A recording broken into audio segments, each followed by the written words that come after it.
Kongres mengadakan sidang minggu ini mengenai berkas pembunuhan JFK yang baru saja dideklasifikasi. 20.000 halaman materi yang telah ditahan CIA dari publik Amerika selama lebih dari 60 tahun.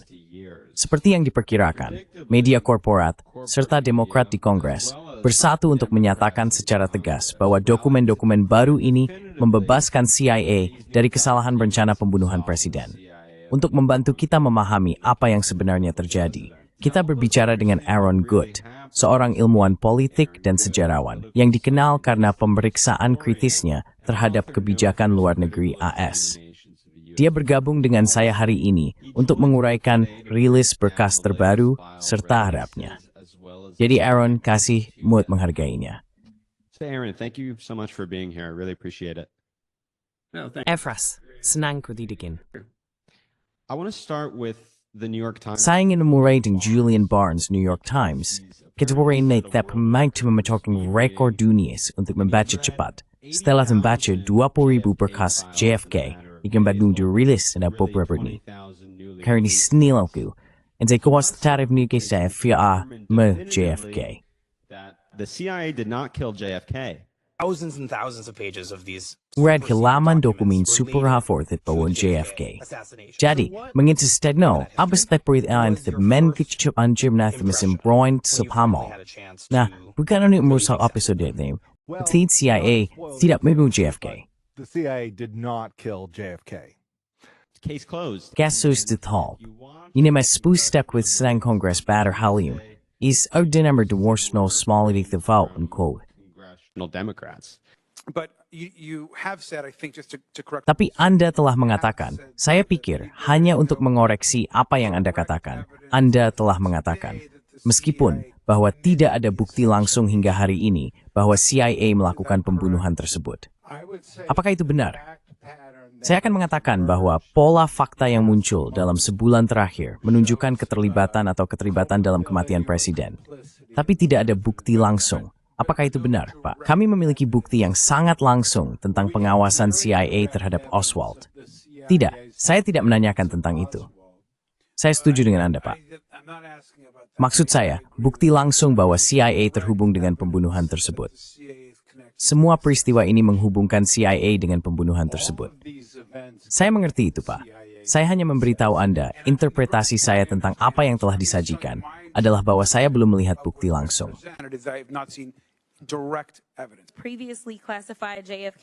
File pembunuhan JFK yang sebelumnya diklasifikasikan sekarang sudah dipublikasikan dan tidak menunjukkan bukti adanya konspirasi CIA. Jadi daripada memberikan panggung untuk teori konspirasi, dan biarkan saya jelaskan, ada kekurangan. Saya tidak ingin kalian berpikir bahwa saya tidak berpikir ada kekurangan, tetapi ketika kita melihat ke belakang, kita perlu melihat ke belakang agar kita bisa melihat ke depan dan semoga bisa melakukan yang lebih baik. And ABC News echoed congressional Democrats. Dan ABC News menggemakan pandangan Demokrat di Kongres, melaporkan bahwa sidang tersebut untuk menghidupkan kembali teori konspirasi yang tidak berdasar. Sekarang, tidak mungkin ada di antara mereka yang telah membaca 20.000 berkas baru yang dirilis hanya beberapa minggu yang lalu. Jadi Aaron, bagaimana pendapatmu tentang media arus utama dan Demokrat di Kongres yang secara refleks menolak gagasan tentang plot CIA untuk membunuh Presiden Kennedy? Well, they are remaining true to form because Mereka tetap konsisten karena sejak pembunuhan, dalam beberapa dekade sejak pembunuhan tahun 1963, elemen utama di AS yang tidak percaya ada konspirasi di balik pembunuhan itu adalah media arus utama, dan pernyataan publik dari para politisi. Namun, begitu Anda melampaui itu, para politisi secara pribadi percaya bahwa ada konspirasi di balik pembunuhan itu. Saya merujuk pada LBJ sendiri, yang mulai mencurigai CIA dan Richard Nixon, yang percaya bahwa orang di bangkit Watergate pada dasar orang yang disingkirkan John Kennedy. the people behind Watergate were essentially the same people that got rid of John Kennedy. Robert Kennedy himself, who sent a Robert Kennedy sendiri mengirim seorang utusan ke Moskow seminggu setelah pembunuhan untuk memberitahu Soviet, kami tahu kalian tidak membunuh John Kennedy, Presiden. Itu adalah konspirasi sayap kanan domestik. Tetapi kebijakan JFK, Anda tahu, mengakhiri Perang Dingin, bergerak menuju perdamaian. Ini harus menunggu karena LBJ terlalu dekat dengan bisnis besar. Jadi mereka harus menunggu sampai RFK sampai ke Gedung Putih untuk melanjutkan rencana ini. Tetapi tentu saja, RFK terpinu sebelum aktivis bisnis Stephen Muka, darang demi stinsi. Get to the White House under very dubious circumstances. Even Gerald Ford himself told Bahkan, Gerald Ford sendiri mengatakan kepada seorang presiden atau Perdana Menteri Prancis, saya tidak ingat yang mana, seorang pria bernama Debré. Saya pikir, mungkin saya salah menyebut namanya. Tetapi dia mengatakan bahwa mereka percaya ada sebuah plot, tetapi mereka tidak bisa mengetahui siapa yang melakukannya. Dan tentu saja, dia adalah salah satu orang di Komisi Warren, dan dia membantu menutupi lokasi salah satu luka dari peluru ajaib, yang konon merupakan salah satu dari 7 luka yang disebabkan oleh satu peluru ini. Dia memindahkan luka masuk dari punggung ke leher, yang sama sekali tidak masuk akal menurut sertifikat kematian, atau jika Anda melihat pakaian tersebut. Charles de Gaulle tidak mempercayainya. Indira Gandhi juga tidak mempercayainya. Indira Gandhi didn't believe this. Kwame Nkrumah, Kwame Nkrumah, Soekarno, hampir tidak ada yang berada di lingkaran kekuasaan saat itu yang mempercayainya. Tetapi mereka semua mengatakannya secara publik. Bahkan Earl Warren, cukup mudah untuk menyimpulkan bahwa dia tahu ada konspirasi, tetapi tugasnya, sebagaimana dia memahaminya, adalah mencegah hal ini terungkap, karena dia diberitahu oleh LBJ pada dasarnya bahwa hal itu akan menyebabkan perang nuklir karena ada campur tangan Soviet di dalamnya. Dan ketika Anda mempertimbangkan bahwa dia diberitahu hal ini, dan dia sampai menangis oleh Presiden, Ketua Mahkamah Agung Amerika Serikat, Anda bisa sedikit memahami mengapa. Bahkan, jika dia percaya bahwa Jack Ruby pasti adalah semacam tokoh dunia bawah yang membunuh Oswald, dia bisa saja percaya bahwa dia didorong oleh orang-orang keamanan nasional yang mencoba menghindari perang nuklir dengan membungkam Oswald. Thunistawantlids, warpiosmaraju Euratis dok Tuwokanaban. Adiskem Purenkiniya menghastwek and Dawangli. It seems that he thought he was stopping a nuclear war. Even the Warren Commission members themselves were not. Bahkan anggota Komisi Warren sendiri tidak benar-benar sepakat. Ada 3 orang yang tidak setuju. Richard Russell, Hale Box, dan John Cooper.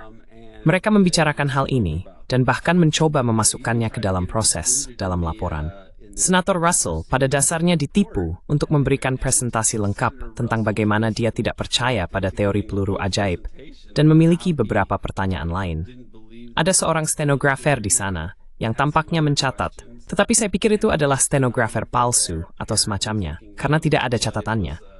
Dia pada dasarnya ditipu untuk mengikuti ini. Jadi sebenarnya tidak ada yang mempercayainya pada saat itu. Banyak orang tidak mempercayainya pada saat itu, dan semakin banyak bukti yang muncul selama bertahun-tahun. Jadi New York Times hanya melakukan apa yang biasa dilakukan New York Times, yaitu bertindak sebagai lengan publisitas untuk Kekaisaran AS. The publicity arm for the U.S. empire. Now, you and others have talked Sekarang, about Anda dan yang lainnya telah membicarakan tentang sebuah faksi kecil di dalam CIA, hampir seperti pemerintahan di dalam CIA, yang merupakan kelompok tersendiri yang mungkin telah melakukan pembunuhan ini. Bisakah Anda menjelaskan teori itu, dan bagaimana berkas-berkas baru ini menjelaskan hubungan-hubungan tersebut? shed light on those connections.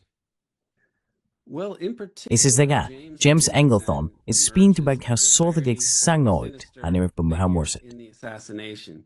And if you watch the hearings yesterday, Jeff Dan jika Anda menonton sidang kemarin, Jeff Morley banyak berfokus pada penanganan berkas Oswald.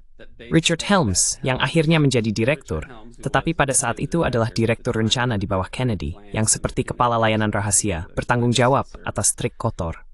so he was a Ada 3 pejabat yang diidentifikasi Morley berbohong tentang Oswald.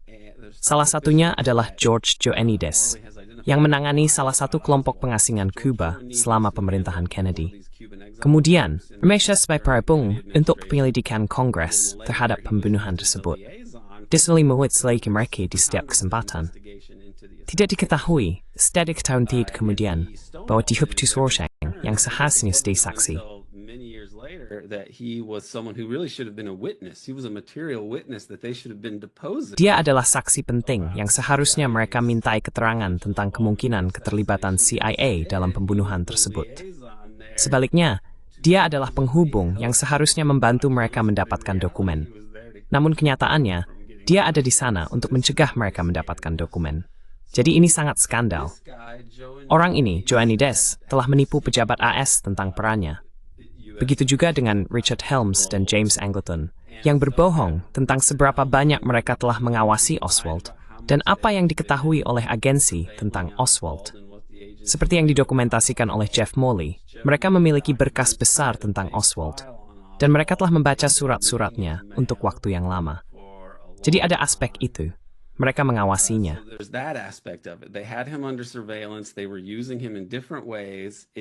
Mereka menggunakannya dengan cara yang berbeda. Tampaknya, Peter Dale Scott berpendapat, dan Jeff Molly juga, bahwa Oswald digunakan oleh Angleton. Mereka tidak menekankan hal ini banyak kemarin, omong-omong, tetapi mereka telah menulis tentang ini di masa lalu, bahwa ada banyak bukti yang menunjukkan bahwa Oswald digunakan oleh Angleton, seolah-olah sebagai bagian dari perburuan mata-mata. Anda mengatakan, oh, ada begitu banyak penetrasi, sehingga kita perlu memiliki jenis ini. Saya pikir mereka menyebutnya barium meal, atau sesuatu seperti yang Anda makan sebelum Anda mendapatkan pencitraan jika Anda menderita kanker. Dan itu seharusnya menunjukkan jalur melalui tubuh Anda. Dan itu mungkin menunjukkan kerusakan vaskular, atau mungkin menunjukkan ini atau itu. Bukan.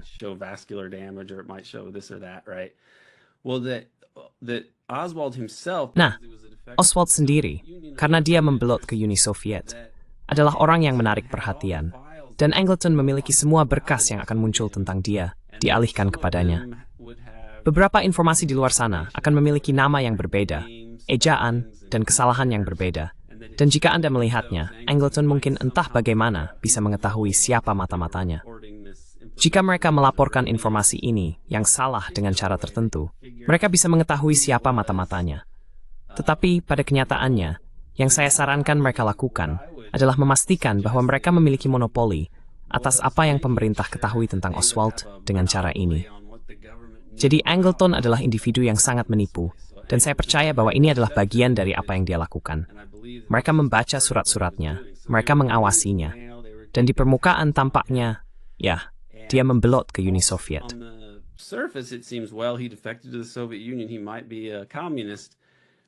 Dia mungkin seorang komunis. Namun kenyataannya, latar belakangnya sangat aneh, dan kegiatannya sama sekali tidak masuk akal, sampai Anda berpikir, apakah dia seorang agen intelijen? Dan kemudian tiba-tiba semuanya menjadi masuk akal. Misalnya, dia terlibat dalam perselisihan publik di New Orleans, di mana dia akhirnya tampil di radio dan berdebat dengan orang-orang ini tentang Komite Fair Play untuk Kuba. Dan dia terungkap sebagai mantan pembelot ke Uni Soviet. Dan hal itu semacam mendiskreditkan Komite Fair Play untuk Kuba. Yang sekarang kita tahu bahwa Sinsi illegal melakukan operasi untuk mencoba mendiskreditkan Komite Fair Play untuk Kuba.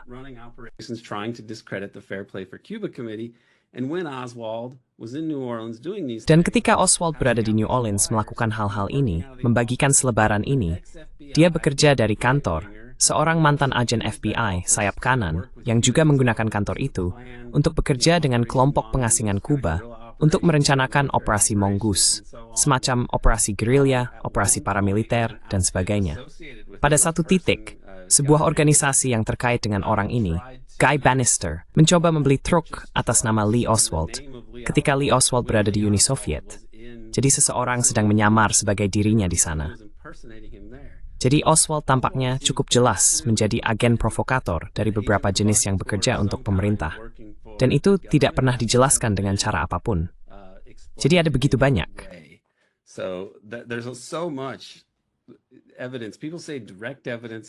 Dan bukti, orang-orang mengatakan, bukti langsung dan tidak langsung, Anda tahu, membuktikan atau tidak membuktikan. Ini berbeda.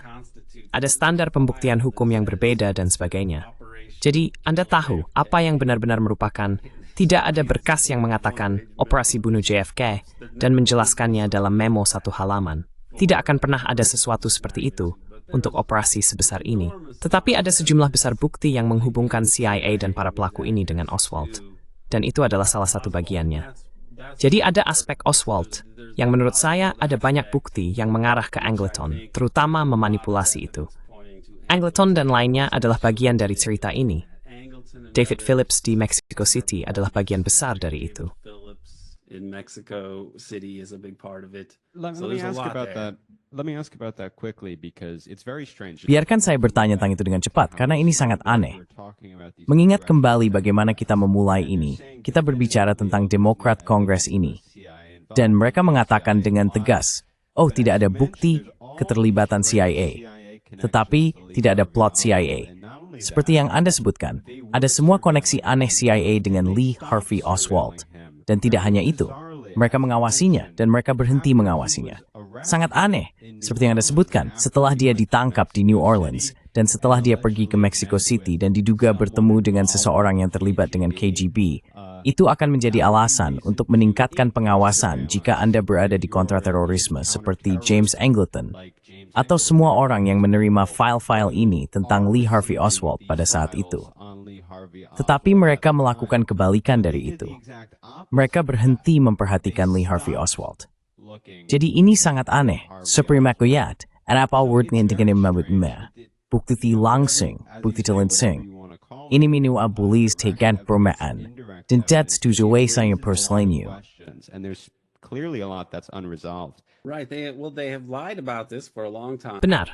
Nah, mereka telah berbohong tentang ini untuk waktu yang lama, yang signifikan, dan tentang hubungan mereka dengan Oswald, pengawasan mereka terhadap Oswald, dan minat operasional pada Oswald. Dan mereka juga membuatnya sulit untuk, maksud saya, apa yang dilakukan Angleton pada dasarnya membuatnya sangat sulit bagi siapapun. Setiap kali Oswald muncul, itu diarahkan kepadanya secara pribadi. Jadi sangat sulit. Dia mengendalikan informasi ini dibuat dan didistribusikan. Jadi ini penting. Ada juga kasus di mana, seperti yang Anda katakan, mereka mulai mengalihnya lebih sedikit. They began to surveil him less. In a sense, they took a flash warning. Dalam arti tertentu, mereka menghapus peringatan kilat dari Oswald, yang saya percaya dilakukan oleh seorang agen FBI bernama Marvin Giesling. Namanya Dija, JHASLNG. Dan dia adalah FBI, tetapi dia menghapus pemberitahuan kilat ini dari Oswald, yang menurut pemahaman saya, jika itu tetap ada, akan mengharuskan Dinas Rahasia memperhatikan Oswald secara khusus sekitar waktu kunjungan Presiden. Jadi sebenarnya, dia seharusnya dikunjungi dan dipantau oleh pejabat keamanan sebelum Presiden pergi ke sana. Dan dia tidak, dan bukan karena melakukan sesuatu. Mereka secara aktif campur tangan untuk menghapus Oswald dari daftar ini. To take Oswald off this list, and my understanding is that Giesling, the official. Dan pemahaman ada bahwa Giesling, pejabat yang melakukan ini yang bukan berpangkat tinggi, awalnya ukur ini kemana dihapus dari catatan kinerjanya, dan dia dihukum untuk ini. Jadi mengapa dia tak dihukum? Ini penting. Mengapa orang mengawasi Epstein tak dihukum misalnya? Ini BEC. Ada Maria. Ada semaksud pak seperti WhatsApp for tidak langsung buat plot di negara rahasia atau operasi di negara rahasia. Ketika memiliki jenis kegagalan ini, ini juga diperlakukan kegagalan oleh negara administratif.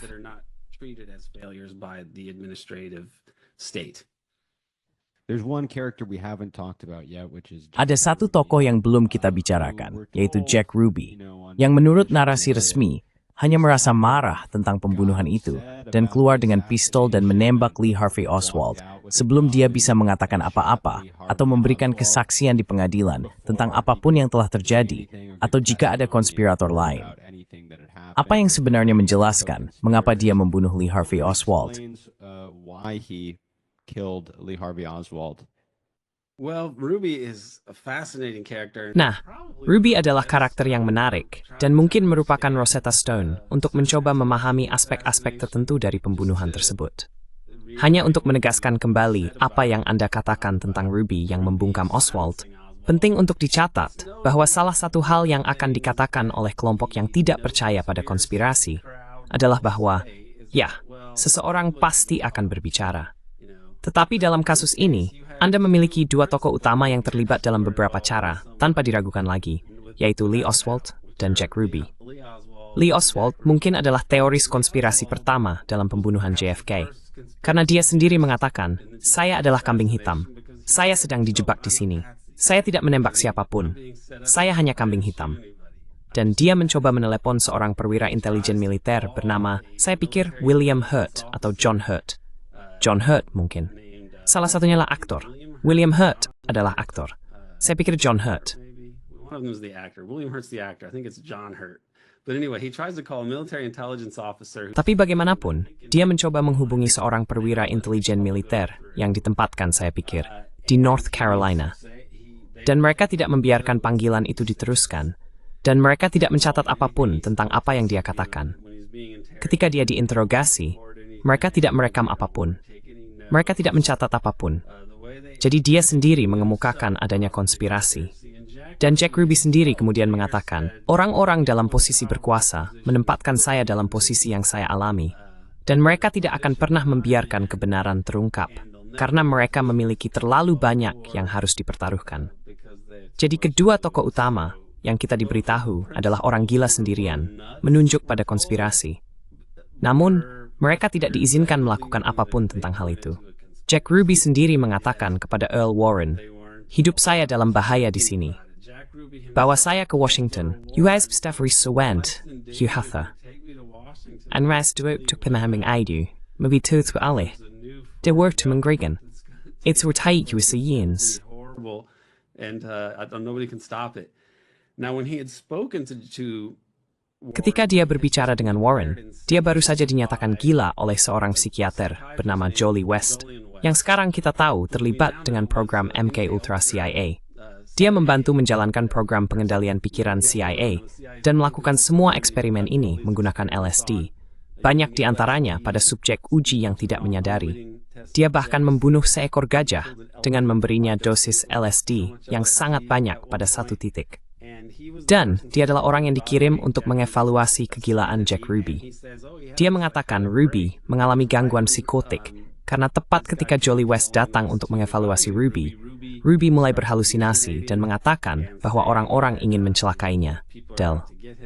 Episodenya pada dasarnya sesuai dengan perjalanan asam. Mungkin perjalanan asam yang sangat buruk. an acid trip, probably a really bad acid trip. So it's only emerged over time. Jadi, seiring waktu baru terungkap seberapa banyak CIA atau orang-orang di sekitar CIA dan sekitar MK Ultra terlibat dalam pembelaan hukum Ruby.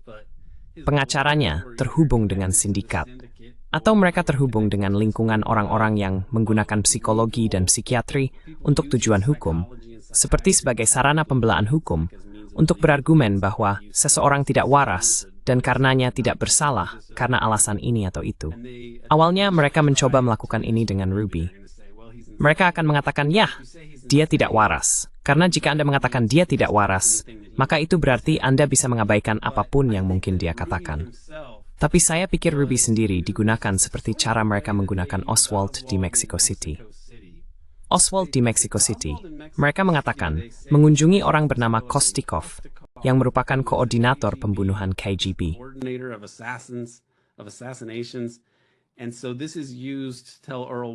Jadi ini digunakan untuk memberitahu Earl Warren, jika Anda menyelidiki ini, itu bisa menyebabkan perang nuklir.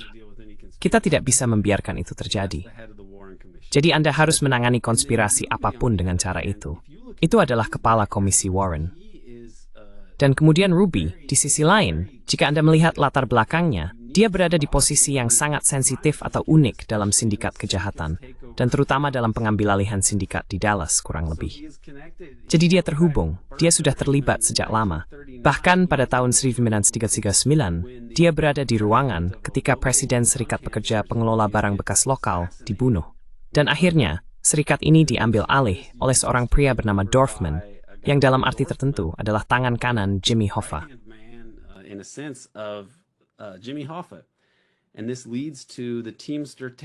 Dan ini mengarah pada pengambilalihan dana pensiun Teamster oleh massa, yang merupakan bagian besar dari cerita kejahatan terorganisir pada tahun 50-an dan 60-an dan seterusnya. Jadi, Ruby ditangkap untuk ini dan tidak didakwa. Dia kemudian terlibat dalam hal ini dengan seorang pria bernama Paul Roland Jones, yang ditangkap atas tuduhan narkoba besar.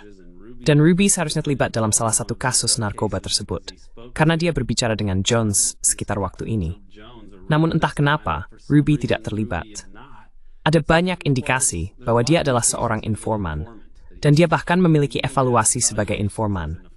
Jadi saya percaya dia adalah informan untuk FBI, dan mereka mengevaluasinya sebagai informan yang baik. Dan memperaisain Makazdex dan Seprius itu orang sindikat yang menenai snolvoan narkoba bagi Begensor. Mana itu pat suta ida itam. Drug traffic as a part of it because he comes up in these areas and there's one I believe it's Dan ada satu, saya percaya itu adalah istri seorang mafia, yang mengatakan bahwa, ya, ketika suami saya perlu membuat kesepakatan narkoba atau mengatur sesuatu yang melalui Dallas, dia harus mendapat persetujuan dari Jack Ruby. Jadi dia tampaknya menjadi letnan sindikat di sana. Dan Anda tahu, dia juga orang ini, Paul Roland Jones, yang terkait dengan Ruby untuk narkoba dan mencoba masuk ke Dallas. Jones dan orang-orang di sekitarnya, seperti, saya pikir, Dave dan Sam Yaris, yang merupakan saudara, mereka terlibat dalam pembunuhan profil tinggi seorang pria bernama James Reagan, yang pada tahun 1946 mengendalikan layanan kawat, yang merupakan layanan perjudian yang akan memberi Anda hasil balapan di seluruh negeri. Dan jika Anda ingin mengendalikan perjudian kejahatan terorganisir di suatu daerah, Anda ingin mengendalikan layanan kawat ini. Tetapi itu dikendalikan secara nasional. wire service, but it was controlled nationally, and this was a major sort Dan ini adalah semacam infrastruktur utama bagi kejahatan terorganisir untuk masuk ke kota-kota besar di seluruh negeri. people to take little bribes Karena Anda membuat orang menerima suap kecil untuk layanan kawat dan sedikit perjudian, maka Anda bisa mengendalikan mereka untuk hal-hal lainnya. Begitu mereka korup, mereka bisa dibeli untuk mengabaikan narkoba, kepolisian, dan seterusnya. Jadi ini adalah pijakan bagi kejahatan terorganisir. Hanya saja, ini berada pada tingkat nasional. Jadi Ruby terlibat dalam 2 episode tersebut secara tidak langsung. Pembunuhan Teamster yang menyebabkan dana pensiun Teamster diambil alih oleh sindikat. Dan kemudian pembunuhan James Reagan yang menyebabkan layanan kawat dikendalikan oleh sindikat. being controlled by the syndicate. And James Reagan went and talked to a national reporter. Dan James Reagan pergi dan berbicara dengan seorang reporter nasional, dan reporter tersebut, Drew Pearson, mendorongnya untuk pergi ke FBI. Dia mengatakan bahwa Hoover memberitahu reporter ini bahwa ya, Raja Layanan Kawat, dia sedang dikejar oleh orang-orang ini, atau dikejar oleh orang-orang ini, tetapi mereka adalah orang-orang penting yang telah mengubah cara mereka, dan mereka baik. 2 dari orang-orang tersebut, Annenberg dan Crown, sangat terkenal sebagai Zionis. Maksud saya, tokoh Zionis super, sejauh yang saya pahami. Ayah Annenberg kemudian masuk penjara dan merupakan rekan Lansky. Annenberg sendiri adalah orang yang keluarganya memiliki TV Guide dan Philly Inquirer. Maksud saya, mereka adalah orang-orang yang sangat kaya. I mean, they're extremely wealthy people.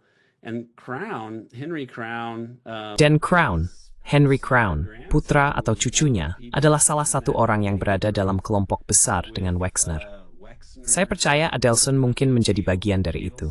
Itu adalah kelompok lobby pro-Israel di tahun 90-an, yang terhubung dengan orang-orang yang terhubung dengan Epstein, dengan cara yang berbeda. Jadi ada elemen kejahatan terorganisir yang terkait dengan Mossad. Dan Ruby adalah bagian dari sindikat kejahatan nasional ini. Dan saya pikir ini menyentuh inti masalah kita, atau mendekatinya, untuk berpikir bahwa kita tidak pernah benar-benar menyelesaikan masalah ini dengan sindikat kejahatan nasional. Mereka seolah-olah hanya menciptakan cerita penutup tentang, oh, mafia Italia ini sebenarnya adalah Cosa Nostra dan sebagainya. Dan kemudian itu saja. Tampaknya seperti mitologi tentang cara kejahatan terorganisir benar-benar beroperasi. for the way that organized crime really operates, and the key to it is that it is so intertwined. Dan kuncinya adalah bahwa hal ini sangat terkait dengan negara keamanan nasional. Terutama karena, selama Perang Dingin, idenya adalah bahwa Anda harus mengalahkan komunisme. Jadi jika Anda harus bersekutu dengan pengedar narkoba, dan jika mereka adalah satu-satunya kapitalis di tempat itu di Asia Tenggara, jika satu-satunya kapitalisme nyata adalah pedagang opium, maka saya kira Anda harus bekerja sama dengan mereka, karena Anda harus mengalahkan komunisme. Namun, perlu dicatat bahwa orang-orang selalu menghasilkan uang dari ini. Maksud saya, perdagangan narkotika adalah salah satu operasi komersial terbesar di dunia, jika Anda melihatnya secara keseluruhan.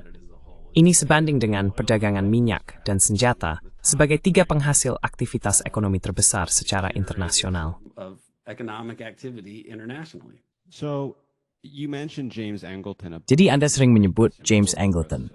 Dan saya pikir penting bagi kita untuk fokus padanya karena dia tampaknya seperti pelaku utama dari plot tersebut.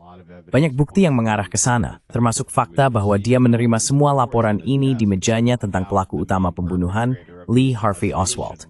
Jadi Anda memiliki artikel baru ini, judulnya James Angleton, Mossad, Sindikat, dan Bisnis Kuba CIA. Dan itu melibatkan banyak tokoh. Jadi, Ethiopia hat embrace kenalasan dari signifikansi dalam plot pembunuh ini. Their significance is in this assassination plot. Sure. So this comes from the Nawi, yang sini percaya diri kesaksian Anglon, kepas kuat mamit pemadfos tujuh pemah, dan disparit sejipcet dari CIA. just been fired from the CIA, and it was difficult to get him out of there. It really took Dan sulit untuk mengeluarkannya dari sana. Itu benar-benar membutuhkan semacam operasi tersendiri untuk menyingkirkannya. Ternyata yang terjadi adalah William Colby menjadi direktur CIA. Tetapi awalnya, dia bekerja di bawah James Schlesinger, yang menjadi direktur setelah Nixon memecat Richard Helms. Dan ini buruk untuk Watergate. Ini membantu memicu Watergate dalam arti tertentu. Tetapi, James Schlesinger dipanggil karena dilihat Watergate dan melihat hubungan CIA dengan para pencuri Watergate. Dia menganggap ini sangat mengkhawatirkan. Dia ingin mengetahui segala sesuatu yang dilakukan CIA yang melanggar hukum dan sebagainya.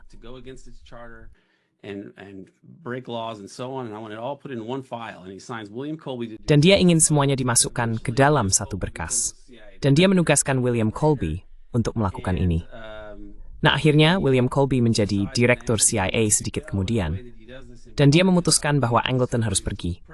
Dan cara dia melakukannya, sebagian, adalah dengan membocorkan cerita ke pers tentang banyak kejahatan Angleton. Dan dia menggunakan S.I. Hirsch untuk melakukan ini. Jadi Angleton agak defensif tentang kerajaan kecilnya yang dia jalankan, karena dia bertanggung jawab atas kontra intelijen di CIA, yang berarti bahwa dia adalah penjaga keamanan CIA. Dalam arti memastikan mereka tidak disusupi oleh agen Soviet, dan menangani mata-mata yang berpotensi menyimpang atau menjadi risiko keamanan.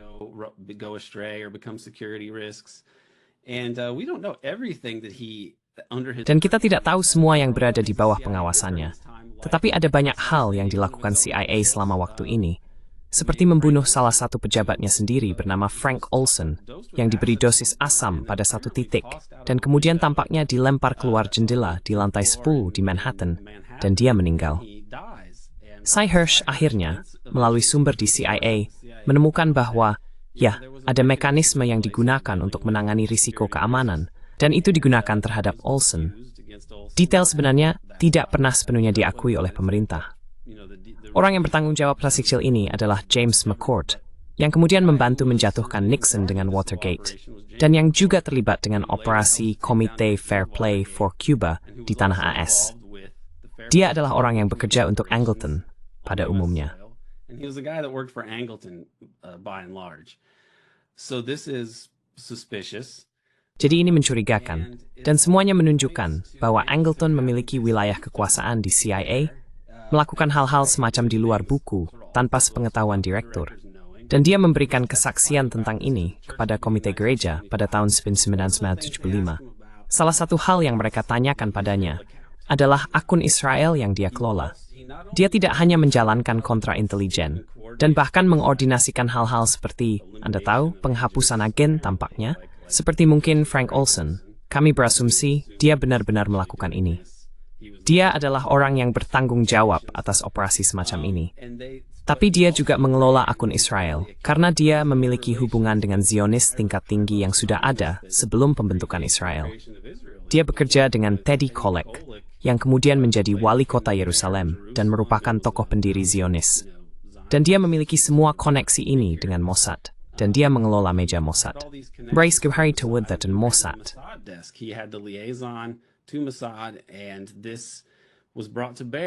Dan ini diterapkan di Kuba, dan ini tidak diketahui untuk waktu yang lama.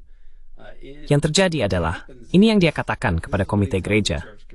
Dia mengatakan, ya, invasi Teluk Babi terungkap terlalu dini, dan semua operasi lainnya, dan CIA pada dasarnya tidak memiliki keamanan operasional sama sekali. Jadi ini adalah masalah nyata. Jika kita menginginkan urusan Kuba ini, Anda tahu, operasi di Kuba setelah invasi Teluk Babi terutama telah gagal, dan mereka ingin melakukan operasi Mongoose dan upaya lainnya untuk menggulingkan pemerintah Kuba dan membunuh Castro. Jika kita ingin urusan Kuba ini tetap rahasia, dan ini sangat sensitif karena kita melakukan semua hal serius ini, ya, CIA sudah dikompromikan, kata Angleton. Jadi saya harus menggunakan orang lain untuk pada dasarnya mengawasi semua operasi ini, dan melaporkan kepada petugas CIA Bill Harvey, yang berada di bawah Angleton. CIA officer Bill Harvey, who was under Angleton. So he says that he had really no choice but to let. Jadi dia mengatakan bahwa dia sebenarnya tidak punya pilihan selain membiarkan perwira intelijen Israel ini menangani urusan Kuba, menjadi perantara dengan urusan Kuba yang dijalankan oleh William Harvey, dengan Angleton mengawasi ini, tampaknya. Harvey secara nominal bertanggung jawab, tetapi Angleton tampaknya bekerja langsung dengannya. Dan dia mengendalikan saluran informasi yang merupakan agen Mossad. Urusan Kuba ini termasuk hubungan dengan mafia. William Harvey sendiri adalah orang yang bekerja dengan Johnny Rosselli, gangster, untuk melakukan plot pembunuhan Castro yang terkenal itu. Bagian lain dari urusan Kuba ini adalah Z-Air Rifle, yang merupakan program pembunuhan yang didirikan oleh CIA. Itu sangat rahasia. CIA, and it was very secret. And I found another document saying that documents. Dan saya menemukan dokumen lain yang mengatakan bahwa dokumen tentang senapan ZR harus semuanya diarahkan ke Helms dan seorang kepala lainnya yang tidak disebutkan namanya. Tetapi bisa jadi itu adalah Angleton. Jadi Angleton menciptakan semua aliran dokumen dan pengendalian materi rahasia sedemikian rupa, sehingga Israel akan menjadi perantara dalam urusan Kuba, dan sisanya dari CIA akan dikesampingkan dari itu. Informasi Oswald juga, sebagai bagian dari perburuan mata-mata, dikendalikan oleh Angleton. Jadi semua informasi tentang Oswald semacam dikendalikan oleh Angleton, baik tentang Oswald maupun tentang Kuba. Ini menarik karena dalam kasus Oswald membaca suratnya, Anda juga memiliki seseorang yang tidak diketahui sebagai agen Mossad. Tetapi kemudian saya percaya, dia pensiun ke Israel. But he later, I believe, retired to Israel. And he wrote these articles. Dan dia menulis artikel-artikel ini di pers Israel tentang sejarah mata-mata Yahudi. Anda tahu, di zaman kuno dan seterusnya. Jadi dia adalah seorang Zionis, dan dia menulis tentang hal-hal mata-mata. Dia bekerja untuk Angleton, yang memiliki semua koneksi Israel yang meresahkan ini. Apakah Angleton menyuruh orang itu mengawasi Oswald? Apakah dia berpotensi menjadi agen ganda dari beberapa jenis? Karena kemudian, dia memang pergi dan tinggal di Israel dan menulis tentang sejarah mata-mata Yahudi untuk media Israel. Jadi ini adalah salah satu aspeknya. Tetapi dalam kedua kasus, dia menangani Oswald, dan hanya dia yang benar-benar memahami Oswald. Sebagian karena dia menggunakannya dalam perburuan mata-mata ini. Semua Soviet menembus segalanya. Jadi itu harus sangat rahasia dan menggunakan tokoh-tokoh seperti Oswald untuk berpotensi mengetahui siapa mata-mata itu.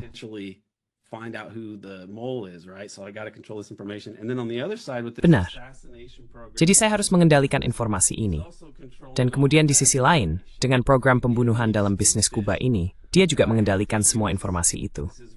Dan lagi alasannya adalah, ya saya harus menggunakan akun Israel ini, karena sisanya dari CIA telah dikompromikan dengan mata-mata, dan Soviet akan mengetahuinya. Jadi saya hanya harus melakukan ini. Tetapi pada kenyataannya, itu memberinya hampir kendali penuh dan pemahaman tentang apa itu aparatus pembunuhan, dan program yang terlibat dengan mafia yang dia jalankan di sana.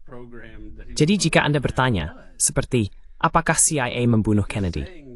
Nah, itu hal yang sulit untuk diperdebatkan.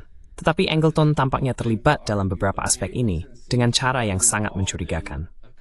These aspects in very suspicious ways, and he used the excuse of the Soviet Union and anti-communism. Dan dia menggunakan alasan Uni Soviet dan anti-komunisme untuk menciptakan protokol yang membuat hanya dia dan sejumlah kecil pejabat yang akan mengetahui apa yang sedang terjadi. Jadi dia adalah sosok yang sangat mencurigakan, dan hubungannya dengan Israel dan mafia patut diperhatikan. Ini adalah bagian gelap dari apa yang dilakukan CIA. Seperti bisa disebut CIA dalam CIA, atau versi pribadi dari CIA. Tetapi ini adalah kekuatan gelap dalam politik AS. Pandangan politik Angleton pada dasarnya seperti seorang neokonservatif, sebelum ada istilah neokonservatisme. Dia bersekutu dengan ultrazionis, karena orang-orang inilah yang membentuk dasar dari apa yang kita kenal sebagai neokonservatisme pada tahun 70-an. Ini dimulai. What we think of as neoconservatism in the 70s, this begins. So Angleton probably found other people who... Jadi Angleton mungkin menemukan orang lain yang berpikir seperti dia atau bekerja dengan mereka di pemerintahan. Dan ada konsensus menurut saya di antara banyak oligarki dan orang-orang keamanan nasional bahwa Kennedy harus disingkirkan. Angleton tampaknya menjadi bagian besar dari itu. Dia menggunakan Mossad dengan cara tertentu dan juga menggunakan aset mafia. Hubungan antara mafia, sindikat kejahatan nasional, dan Mossad atau Israel atau Zionisme adalah hal yang sangat sensitif untuk dilihat. Tetapi banyak orang seperti Peter Dale Scott dan Alan Block, dan saya pikir seorang penulis biografi Lansky sendiri telah menulis bahwa Lansky tampaknya menjadi orang yang benar-benar menjalankan sindikat dalam arti yang lebih besar dan menangani semua operasi pencucian uang ini. Syndicate in the bigger sense and handling all these money laundering operations, and that the Italian mafia thing kind of covered up a lot. Dan hal mafia Italia semacam menutupi banyak hal ini sebagai semacam cerita penutup.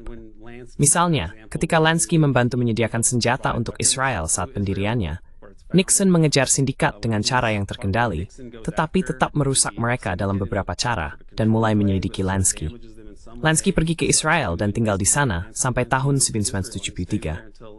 Pada tahun 1973, Nixon benar-benar dalam masalah besar karena Watergate.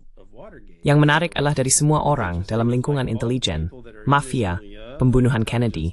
Anda tahu tokoh-tokoh seperti Jimmy Hoffa, Sam Giancana, Johnny Rosselli, John Martino, Meyer Lansky. Satunya orang yang tidak tepat waktu adalah Lansky. Untimely way is Lansky. Well, you mentioned Peter Dale Scott. Nah, Anda menyebutkan Peter Dale Scott, dan saya telah melihat The American Deep State.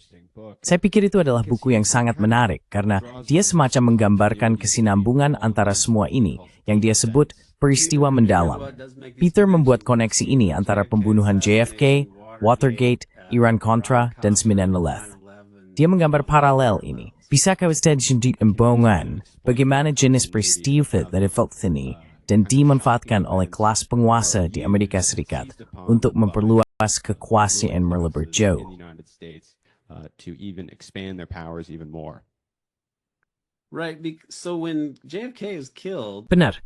Jadi ketika JFK dibunuh, mereka mengatakan ya, dia adalah orang gila yang bertindak sendiri. Dan dia melakukannya tanpa alasan yang jelas, karena dia orang gila yang bertindak sendiri. Tapi kemudian tanggapannya adalah meningkatkan pengawasan terhadap kelompok-kelompok yang berpotensi melakukan kekerasan. Oke, jadi, jika Oswald misalnya adalah orang gila yang bertindak sendiri, lalu kenapa? Apa gunanya menangani kelompok-kelompok? Bagaimana Anda melindungi diri dari orang gila yang bertindak sendiri dengan mengawasi kelompok-kelompok seperti itu? Itu tidak benar-benar masuk akal. Dan, Anda tahu, setelah Watergate, ketika Komite Church melakukan penyelidikan terhadap aktivitas CIA dan FBI, salah satu hasilnya adalah bahwa alih-alih mengakhiri aktivitas semacam ini, mereka malah semakin bergerak di luar buku.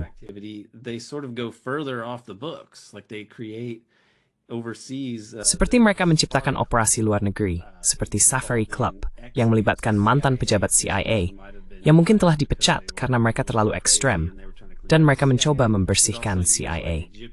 Ini juga menggunakan intelijen Mesir, Saudi, dan Iran untuk pada dasarnya menjalankan CIA ketika CIA terlalu sibuk atau sedang diselidiki. Jadi upaya-upaya itu untuk menindak beberapa kejahatan rahasia dari entitas-entitas ini, atau untuk ini peristiwa mendalam seperti pembunuhan Kennedy, justru membuat sistem menjadi buruk. Dan ini terjadi berangkali.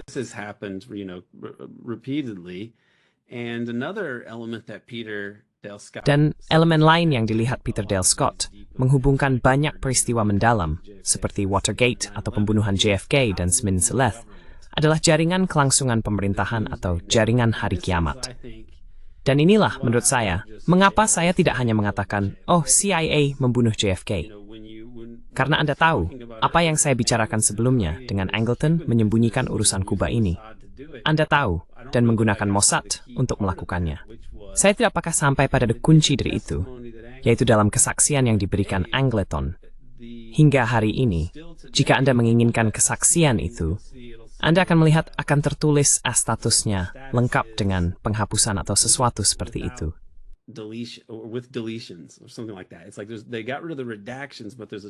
Rasanya mereka menghilangkan penyensoran, tetapi ada penghapusan. Namun, saya sebenarnya menemukan halaman tersebut.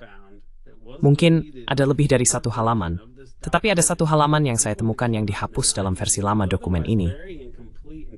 Saya pikir yang keluar pada tahun 90-an, yang sebaliknya sangat tidak lengkap dan agak tidak berguna.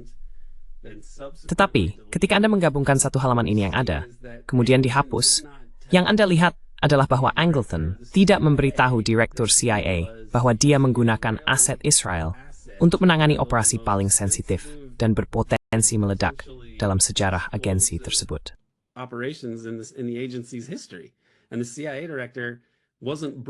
Dan Direktur CIA tidak diberi pengarahan tentang bagian pembunuhan. Direktur CIA yang ditempatkan oleh JFK tidak diberi pengarahan tentang komponen pembunuhan yang dijalankan di sini. Angleton mengakui bahwa dia tidak memberitahu mereka tentang aset Israel yang bertindak sebagai penghubung di sana. Dia agak berbohong tentang hal itu. Dia mengatakan situasinya sangat genting. Soviet akan menyusup. Jadi saya harus menggunakan agen Israel ini. Kemudian seseorang bertanya kepadanya, nah, jika benar-benar sangat berisiko dan berbahaya, mengapa Anda tidak memberitahu Macron tentang ini? Dan dia menjawab, oh, dia tidak akan tertarik.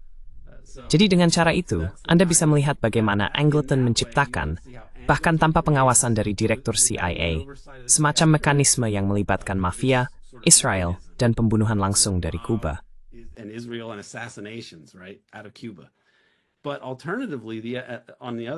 Namun di sisi lain, ada bagian yang termiliterisasi dari hal ini, yang bisa kita sebut sebagai jaringan kiamat, atau perencanaan, atau institusi kelangsungan pemerintahan. Ini diciptakan untuk menghadapi serangan nuklir, terutama atau semacam keadaan darurat nasional yang akan memenggal kepemimpinan Amerika. Jadi mungkin akan membunuh presiden dan wakil presiden, atau semacamnya. Bagaimana militer bisa masuk, dan pada dasarnya, memberlakukan darurat militer, dan semua kekuasaan yang mengesampingkan ini. Jaringan komunikasi disiapkan untuk memungkinkan hal ini, dan berbagai protokol, serta langkah-langkah darurat yang dapat diambil.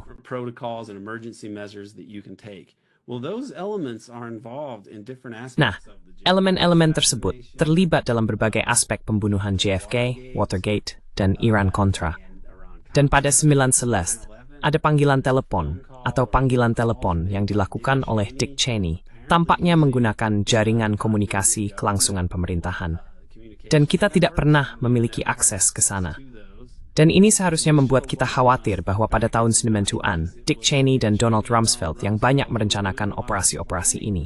Jadi ada tingkat kerahasiaan yang mereka, seperti Angleton mengatakan, jika saya tidak menggunakan agen Israel ini, Soviet akan tahu, dan kemudian kita akan hancur. Perang dingin akan kalah dari Soviet, karena keamanan kita yang buruk.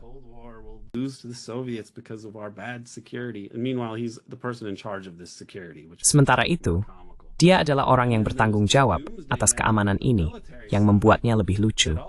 Dan kemudian ada jaringan kiamat di sisi militer, yang juga memiliki jaringan dan protokol super rahasia, serta otoritas yang mengesampingkan untuk melindungi dalam keadaan darurat nasional. Jadi hasilnya adalah, kita tidak tahu apa yang sebenarnya dilakukan elemen-elemen tersebut dalam banyak kasus. Ini adalah antidemokratis, ultra rahasia, despotik, otoriter, apapun kata yang ingin Anda gunakan. Tapi ini bukan sesuatu yang masuk akal menurut pemahaman demokrasi liberal tentang bagaimana pemerintah seharusnya berfungsi. Ini benar-benar bentuk birokrasi yang dari atas ke bawah, semacam terselubung, fasis, jika Anda benar-benar ingin melihat inti dari itu.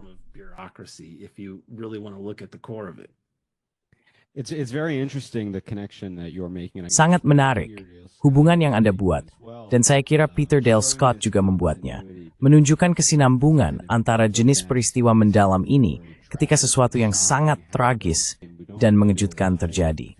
Dan kita tidak benar-benar tahu mengapa. Narasi resmi yang diberitahukan kepada kita tidak masuk akal. Dan jika Anda ingin menyelidikinya atau memiliki pertanyaan tentangnya, Anda langsung diberi label sebagai penganut teori konspirasi. Meskipun konspirasi itu nyata, mereka memang ada. Seperti memo Powell misalnya, adalah konspirasi yang diketahui semua orang. Alan Dulles, yang pernah saya dengar Anda bicarakan sebelumnya, menulis memo ini untuk Council on Foreign Relations pada tahun 1990-an, membicarakan mengapa kita membutuhkan hegemoni global untuk melindungi kapitalis dan kepentingan bisnis AS dengan memperluas kekaisaran kita ke luar negeri, dan hanya dengan bahasa yang sangat terbuka ini. Jadi melihatnya, Evaluatividas, ini kepeptit elepimasimoku sprain kethas.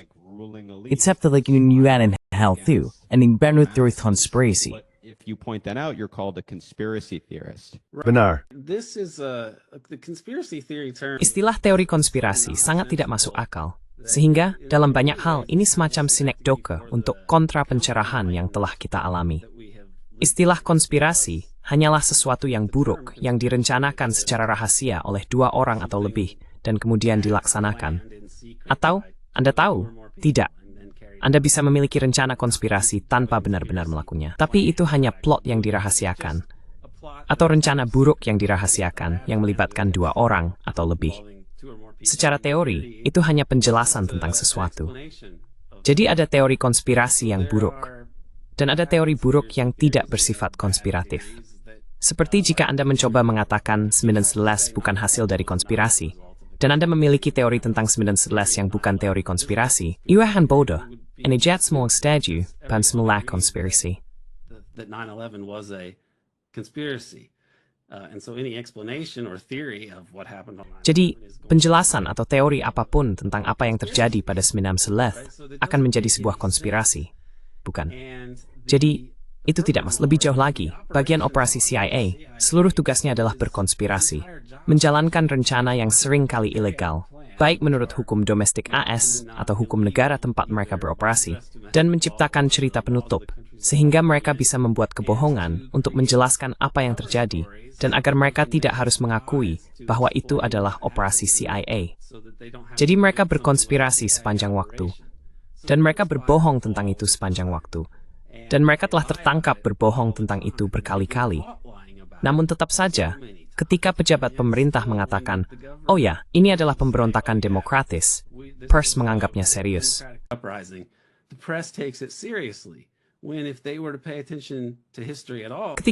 Jika mereka memperhatikan sejarah sama sekali, mereka akan menceritakan bahwa dalam situasi serupa, pemerintah telah berbohong tentang hal-hal ini selama bertahun-tahun, dan akan selalu berbohong tentangnya, sampai mereka dipaksa untuk mengakuinya. Bukan. Tapi mereka tidak melakukan itu. Kita tidak diberi konteks itu. Kita hanya diharapkan untuk mempercayai pembohong yang sudah dikenal, yang telah berkonspirasi, dan kemudian konspirasi mereka terungkap berkali-kali selama beberapa dekade sejak Perang Dunia II.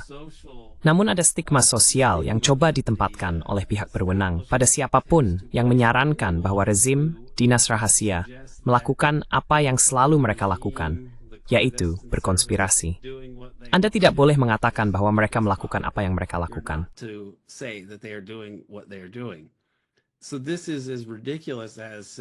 Jadi ini sama konyolnya dengan mengatakan bahwa, seperti, oh, saya tidak percaya pada. Jika Anda mengatakan Anda tidak percaya pada konspirasi negara, itu seperti mengatakan Anda tidak percaya pada Departemen Kendaraan Bermotor atau semacamnya. Itu bodoh. Namun, inilah yang dipikirkan oleh kaum liberal dan banyak yang disebut kaum kiri. Mereka berpikir itu seperti tanda kecanggihan untuk tidak percaya bahwa pemerintah mampu melakukan intrik rahasia dan jahat. Itu sama sekali tidak masuk akal. Dan ini membuat kita terjebak secara politik. Karena kita tidak bisa membahas hal-hal seperti pembunuhan kepala negara paling populer, setidaknya sejak Franklin Roosevelt pada tahun 1963. Kita masih belum bisa diberitahu tentang kebenaran itu.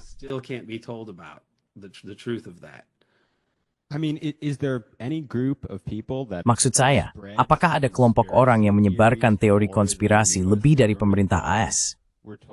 Kita diberitahu bahwa Irak memiliki senjata pemusnah massal, bahwa mereka berkolaborasi dan berkonspirasi dengan Osama bin Laden. Itu tidak benar. Pada saat yang sama, kita diberitahu bahwa mereka melakukan serangan antraks, padahal ternyata itu berasal dari Fort Detrick di Maryland. Oh, kita diberitahu bahwa laptop Hunter Biden adalah disinformasi Rusia. Sungguh, daftarnya terus berlanjut. Dan ini adalah teori konspirasi yang sangat berdampak. Sangat baik berbicara dengan Anda. Sangat penting untuk menyampaikan fakta-fakta ini kepada orang-orang agar mereka tahu apa yang terjadi di masa lalu. Karena ini bukan hanya masa lalu. Hal-hal ini jelas berlanjut. Jika Anda berpikir bahwa CIA berhenti melakukan pembunuhan dan berhenti mencampuri urusan dalam negeri dan internasional dengan berbagai cara yang tidak menyenangkan, maka maaf, some have. Saya ingin dan berbakan untuk menanggap setengah detik dua aji pemerintah S mengeluarkan teori konspirasi palsu. Sejak akhir Perang Dunia II, hampir seluruh AS Kebijakan luar negeri telah diorganisir berdasarkan teori konspirasi, dan seringkali yang sangat dibuat-buat, seperti konspirasi komunis global. Itu adalah frasa yang digunakan oleh J. Edgar Hoover. Anda harus memiliki itu sebagai konspirasi, sebagai kosmologi penguasa saat itu. Karena dengan cara itu, Anda bisa membenarkan kebijakan agresif di luar negeri, menggulingkan pemerintahan, dan mendukung kediktatoran, dan sebagainya. Namun kemudian, ketika Perang Dingin berakhir, Anda memiliki waktu singkat di mana para konspirator adalah pengedar narkoba internasional, dan mungkin kelompok teroris ini atau itu. Tetapi terutama setelah 1911, teror baru, konspirasi baru, adalah yang disebut konspirasi Islamofasis, atau apapun yang mereka sebut saat itu. Untuk membicarakan Islamisme global sebagai konspirasi untuk memberlakukan hukum syariah dan menciptakan kekhalifahan dan sebagainya.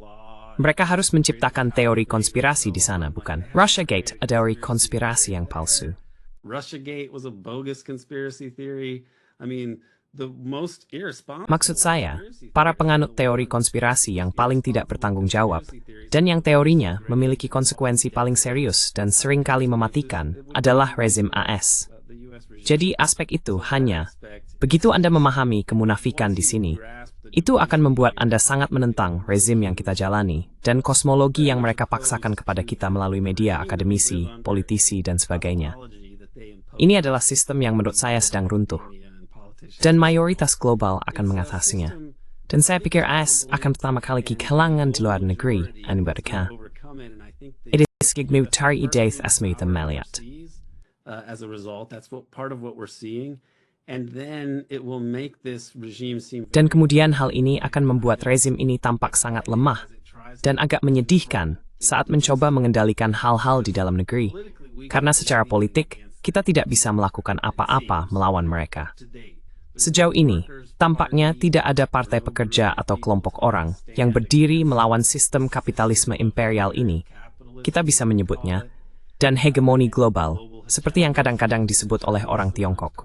Mereka telah begitu memecah belah kita dan mengacaukan pikiran kita dengan berbagai cara untuk membuat kita netral secara politik. Sehingga saya pikir ini akan menjadi tugas dunia lainnya untuk entah bagaimana menghentikannya.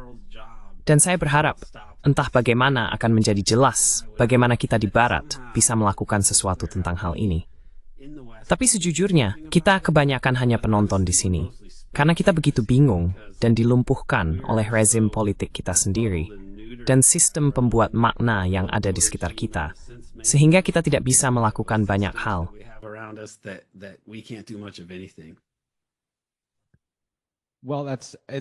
Ja, het skulle mig starta till att vara optimist labbe in min grad. Den skala lagi, saya simpel hargai deng NB. Skoran en tim bauter den into din barsinde.